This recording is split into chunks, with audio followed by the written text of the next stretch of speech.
माघ मास 30वां अध्याय। लोमश ऋषि कहने लगे, जिस प्रकार पिशाच को देवधृति से मुक्त किया, वह पहले द्रविड़ नाम नगर में चित्र नाम वाला राजा था। वह बड़ा शूरवीर, सत्य, पुरोहितों को आगे करके यज्ञ आदि करता था। दक्षिण दिशा में उसका राज्य था। उसके कोष धन से भरे हुए थे।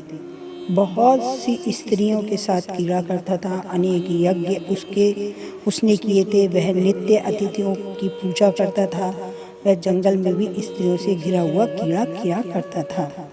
एक बार वह पाखंडियों के मंदिर में गया और वेदहीन भस्म लगाए महात्मा बने पाखंडियों से राजा की बातचीत हुई। पाखंडियों ने कहा, हे राजन, शैव धर्म की महिमा सुनो। इस धर्म के प्रभाव से मनुष्य पाप को काटकर मुक्त हो जाता है। सब वर्णों में शैव मत ही मुक्ति देने वाला है। शिव की आज्ञा के बिना दान यज्ञ तपो कुछ नहीं बनता। शिव को सेवक होकर भस्म धारण करो। जटा रखने से ही मनुष्य मुक्त हो जाता है। जटा धारण करने वाले भस्म लेपन से मनुष्य शिव के समान हो जाता है। जटा भस्म धारण किए सभी योगी शिव के सदस्य होते हैं। अंध, जड़, नपुंसक, मूर्ख सब जटा से ही पहचाने जाते हैं। शूद्र वर्ण के शैव भी पूजनीय हैं। विद्या मात्र क्षत्रिय होकर तप से ब्राह्मण हो गए।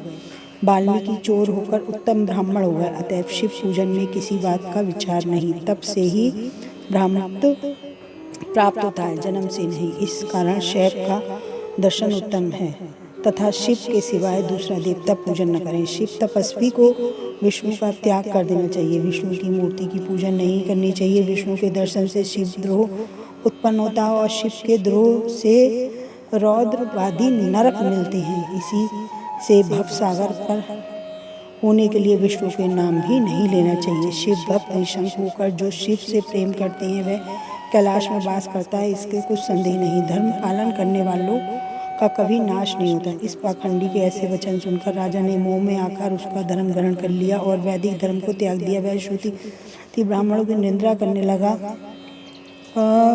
और लोग नारायण भजन करते थे, उनको दुख देता था। पाखंडियों का मत ग्रहण कर राजा वेद, वैदिक, व्रत, दान, दानियों को नहीं मानता था।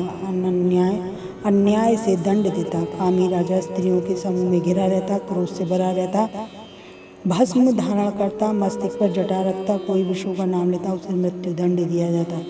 सारे देशवासी केवल नदी के जल में जीते थे। जीविका से दुखी होकर वृक्ष आदि नहीं लगाते थे। खेतीबाड़ी करते थे। प्रजा अन्न के अभाव में गला सड़ा अन्न भी खा लेती थी। आचार विचार, अग्नि क्रिया सबको छोड़कर काल रूप की तरह राजा शासन करता था।